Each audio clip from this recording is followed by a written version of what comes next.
Welcome back to the Deep Dive. Today, we are opening up a stack of research that deals with a feeling I think every single person listening right now is going to recognize. You know, that specific kind of exhaustion where you've just finished learning a new software or you've gotten used to a new manager and you take a deep breath ready to finally just do your job. And then the email lands. The email lands. Strategic pivot, new synergies, and you're right back to square one. Yeah. Exactly. We are diving into this concept of chronic change fatigue. But the research we have today suggests that what we're feeling, it isn't just burnout. It argues that the way we've been taught to handle change, the standard corporate playbook, is actually making us sick. It is. And to set the stage, there's a quote in the source material from a director at a Fortune 500 company that it sums it all up. What'd they say? They said, "We don't have change initiatives anymore. We have a permanent state of reorganization interrupted by brief moments of stability." Wow. That sounds exhausting just hearing it. Brief moments of stability. That sounds like a war zone, not an office job. It's a sobering reality. But the mission for this deep dive isn't to just complain. We are looking at a fundamental shift in how we operate. Okay. The sources are arguing that we need to move from change management, where change is a project with a start and end, Right. to adaptive capacity, which is like a permanent state of being. So moving from surviving the storm to learning to live in the rain. I like that analogy. And the stakes are incredibly high. This isn't just about wellness. The data shows that organizations that get this right, the ones who build this adaptive capacity, they see 3.5 times higher revenue growth 3.5 times? and 2.1 times greater profitability. Okay, so there's a massive financial incentive, but I want to start with the human cost because we've all been busy before. Why does this feel so much heavier? I'm looking at the stats here. In 2022, the average employee faced 10 planned enterprise changes. But by 2025, that number hit 14. And the overlap rate, meaning changes happening at the same time, is over 60%. Why does that overlap matter so much? That overlap is the killer. It's all about cognitive load. When you have one big change, you can focus. You can marshal your resources. But when you have 14 and they're overlapping, your brain literally cannot process the hierarchy. Everything feels like a crisis. And that triggers the biology, right? The sources get deep into the neuroscience of this, which I found fascinating. They do. They call it chronic adaptation stress. To put it simply, the human brain, it craves certainty. It's an evolutionary thing. When we face uncertainty, our brain just activates its threat detection system. It's looking for the tiger in the bushes. Exactly. So even if the tiger is just a new expense reporting system or a desk move, The brain reacts the same way. at a chemical level, yes. And that reaction is metabolically expensive. It consumes massive amounts of glucose and oxygen. Now, normally those resources are for your prefrontal cortex, the part of your brain for creativity, complex problem solving, emotional regulation. So let me get this straight. If I'm constantly adapting to new changes, always checking for tigers, I am literally draining the fuel my brain needs to actually be good at my job. Precisely. You aren't just tired, you are chemically depleted. And this leads to decision fatigue, a massive drop in creativity, and eventually total burnout. You just can't think strategically when your brain is in survival mode. And organizations often respond to this in the worst possible way, don't they? They launch what the researchers call change theater. I highlighted this term. It made me laugh, but it's actually tragic. Change theater. It's significantly worse than a bad play because you can't walk out at intermission. Right. Change theater is when leadership senses that people are disengaged, so they double down on the appearance of change. Town halls with confetti, flashy slide decks, new logos, launch parties. Branded cupcakes? Exactly. They spend a lot of resources to make it look in progress. But nothing actually changes deep down. Right. It's performative. And this creates a cynical cycle. The employees see the flash, but they know there's no substance, so they develop change immunity, which is... What? Just ignoring. Practically, it's a learned survival mechanism. Employees learn that most initiatives vanish in 6 months, when the executive sponsor leaves or gets bored. So when a new one is announced, they don't resist openly. They just wait. Yeah. They nod, they smile, and they do nothing, knowing if they wait long enough, it'll die on its own. The "this too shall pass" strategy. I think everyone listening has probably done that. And the people who suffer the most in this dynamic are the middle managers. The data on this was shocking. I assumed executives would be the most stressed, or maybe the entry-level folks. No, it's the middle. Yeah. Middle managers are bearing 2.7 times the cognitive load of executives. Why? Because they're the change translators. They have to take the strategy from above, which might be vague or shifting, and make it make sense for their team, all while keeping the lights on. They're the shock absorbers. So we've got a depleted workforce, cynical employees, and middle managers on the verge of collapse. It sounds pretty bleak. It does. But this is where the research pivots to the solution. And it starts with a mindset shift that, frankly, sounds a bit weird at first. You're talking about negative capability. I am. I have to admit, when I first saw that, I thought, great, we need to be more negative. I'm already there. But that's not it at all. No, it's not pessimism. The term's borrowed from the poet John Keats. He described it as the ability to exist in uncertainty, mystery, and doubt without irritable reaching after fact and reason. Irritable reaching. That is such a perfect description of modern corporate life. Everyone wants the answer immediately. We need a slide deck, a roadmap. We need certainty by 5 p.m. Right. And what Keats and these researchers are saying is that true adaptability requires the strength to just sit in the unknown. In a business context, it means leaders who don't force premature certainty, who don't pretend to know the answer when they really don't. This feels like the exact opposite of the hero CEO archetype. Yeah. You know, the leader who charges in and says, follow me, I have the master plan. That archetype is dying. In a complex world, the hero CEO is actually dangerous because they're probably wrong. The world's moving too fast.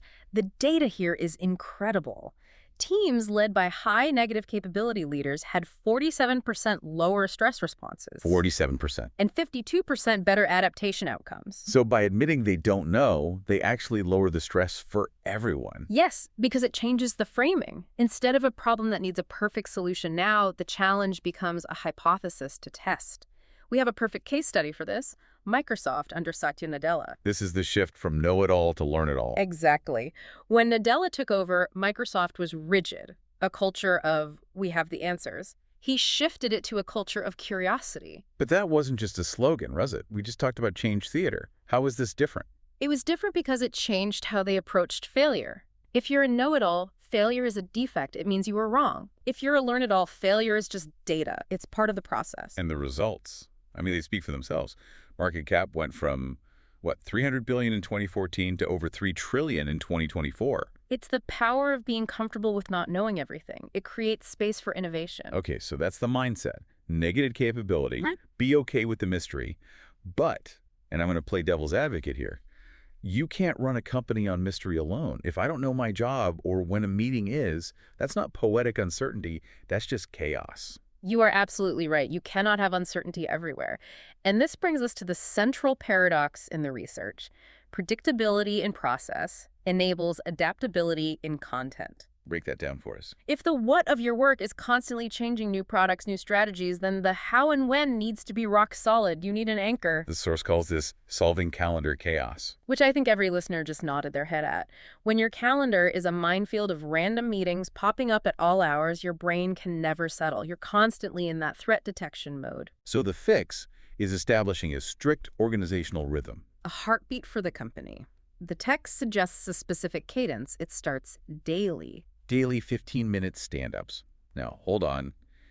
I can hear people rolling their eyes. We're burnt out, and your solution is more meetings every day. I know, it sounds counterintuitive, but Yeah. stick with me. The data says daily stand-ups reduce role ambiguity by 28%. 28%. The reason people hate meetings is because they're long, unstructured, and pointless. A 15-minute stand-up isn't a meeting, it's a synchronization. So it's just, what are you doing? What's blocking you? Go. Exactly. Just knowing what the priority is today stabilizes the brain. It removes the guesswork. Yeah. Okay, so micro-clarity. What about the longer term? Then you have the weekly cycle, weekly learning cycles or retrospectives. This lowers error rates by 43%. And here's the key. This is not a status update. It's not, I did X, Y, and Z. What is it then? It's a what did we learn session. It's reflective. It's asking what went wrong this week and how do we fix it. There's a great example of this from Unilever in the notes. Yes, with their sustainable living plan, a massive complex change. But they navigated by using weekly check-ins focused purely on learning. That rhythm allowed them to overhaul their entire supply chain, Yet employee engagement stayed 12 points above the industry average. Because people knew what to expect. They knew when they would talk about problems, so they didn't have to panic. Exactly. It contains the anxiety. You contain the chaos within a structure. Now, speaking of anxiety, Yeah. let's talk about skills. Because usually, when a company wants to upskill, they send you to a 2-day workshop in a windowless room. You eat a stale bagel and then go back to your desk where 3 days of work is piled up. Which nobody has time for. And honestly, it doesn't work. The retention rate from those workshops is abysmal because it's disconnected from reality. The source argues for everyday development. Learning in the flow of work. Right. And the example they use is the Pixar brain trust. I've heard of this, but I never really understood how it worked. It's legendary. And it's the antithesis of a workshop. The brain trust is a group of directors and storytellers. When a director is working on a movie and it's not working, and at Pixar, they admit all their movies suck at first. They call a brain trust session. And they just screen the messy version. They screen the messy, broken version, and then the peers tear it apart. That sounds painful. I thought we were trying to reduce stress. It is painful, but it's constructive pain. The goal isn't to fix the movie for the director. It's to give honest feedback so the director can fix it. This builds tolerance for criticism and real-time sense-making skills. The work is the learning. But that only works if people aren't terrified of looking stupid. If I show you my messy work and you use it against me in my performance review, I'm never showing you messy work again. Which brings us to the holy grail, psychological safety. But the source makes a really important distinction here that I think most people miss. We often think psychological safety just means being nice. Supportive safety. Right.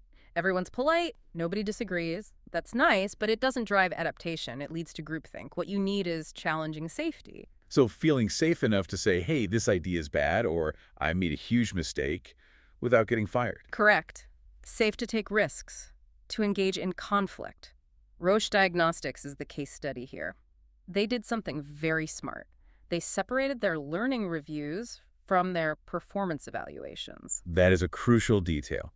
Because if I think admitting a mistake is going to hurt my bonus, I'm burying it. Exactly. By separating them, making it clear that the learning review was a safe zone for mistakes, they saw a 40% acceleration in product development cycles. People stopped hiding problems. Okay, so we have the mindset, we have the rhythm, we have the safety to learn. But sometimes, and I think this is where a lot of organizations fail, there's just too much stuff. The problem of volume. You can be the most adaptive person in the world, but if you have 50 top priorities, you're going to drown. This is where strategic change governance comes in. It sounds dry, but it's actually about the power of saying no. The strategic no. It's about assessing the cumulative change load. Leaders love to add things. It feels like progress. Removing things feels like failure. But the stats show organizations that reject or delay 23% of proposed initiatives actually achieve 34% higher success rates on the ones they keep. Less is literally more. It is. Novo Nordisk is the example. They set up a transformation office that forced sequencing. They didn't just say do it all. They said do this, then do that. Which sounds simple, but politically that's really hard. You have to tell a VP your prep project has to wait. It requires immense discipline. But at Novo Nordisk, they reduced active initiatives by 35%, and their strategic goal achievement went up by 41%. They stopped clogging the arteries. So let's pivot one last time. We've covered the organization, but I want to bring this down to the individual listener. If stability is gone, what happens to job security? The old deal was, I work hard, I have a job for life. That deal is dead, and pretending it's alive is part of the problem. The source discusses a shift in the psychological contract. So what's the new deal? From job security to employability. Explain that distinction. Job security promises you will have this job forever. Companies can't promise that, but they can promise employability, that they will invest in you, build your skills, your adaptability, so that you'll be valuable anywhere. That sounds terrifying, honestly. It's like saying, we can't promise we'll stay married, but I promise to help you look good for your next partner. It's harsh, but it's honest, and honesty builds trust. Look at Patagonia. Their contract isn't based on we will never fire you. It's based on shared values. Yeah. And their result, 4% voluntary turnover. And the industry average is what, like 13%? 13%, yeah. Wow. So people stay because they're part of a mission. Exactly. And then you have Amazon with their day one philosophy. They embed adaptation into the role design itself. 2 pizza teams, systematic experimentation. Your job is to adapt. If you aren't changing, you aren't doing the job. So we've gone on quite a journey here. We started with the biological reality of change fatigue. our brains running out of fuel. We move to the mindset of negative capability, being strong enough to sit with the unknown. We talked about creating rhythm to handle the chaos, building challenging safety, and the discipline of saying no. It's a comprehensive framework. It moves us from being victims of change to being masters of adaptation. But before we wrap up, there's one final concept from the source that I think provides a really nice anchor for all of this, because you can't just change everything, right? If everything changes, you have no identity. No, and that's the final insight. Islands of stability. What does that mean in practice? Research shows stability and change aren't opposites. They are complementary. You actually need stability to endure change. Think of a rock climber. You can reach for a new hold, that's the change, but only if your other hand has a firm grip on something solid. That's the stability. Who does this well? The Mayo Clinic is the perfect example. They are on the bleeding edge of medicine. New tech, new treatments, constantly changing. But their core value, the needs of the patient come first, and their collaborative model of care. Those are immovable rocks. They have never changed. That is their island of stability. So when everything else is swirling, the staff can stand on that. Precisely. It reduces that cognitive load we talked about at the beginning. You don't have to question everything. You know who you are and you know why you are here. That's powerful. It's not about changing everything. It's about knowing what doesn't change so that you can change everything else. Ideally, yes. So here's our question for you, the listener. As you navigate your own permanent state of reorganization, what is your island of stability? What is the one thing, your values, your routine, your purpose, that won't change no matter what the next email says? Find that island and you can weather any storm. Thanks for diving in with us. We'll see you next time.